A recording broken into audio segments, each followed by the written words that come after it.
আমাদের কিচেনের ফুল ভিউটা দেখেন। এদিকে একটা বেসিন আছে, এটা একটা জলের ড্রাম, আর এদিকে একটা তাক আছে, তাকে সব প্রয়োজনীয় জিনিসগুলো রাখা হয়।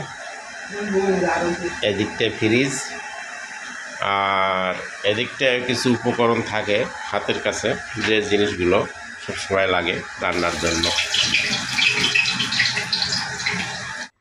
এটা আমাদের কিচেন। এখানে আমরা দুইজন হলো, কিচেনটা খুব বড়, এখানে সব কিছুই করা হয়, দেখতেছেন সবগুলোই আছে পরপর। আর এখানে দেখেন আজকের রেসিপিগুলো কি আছে।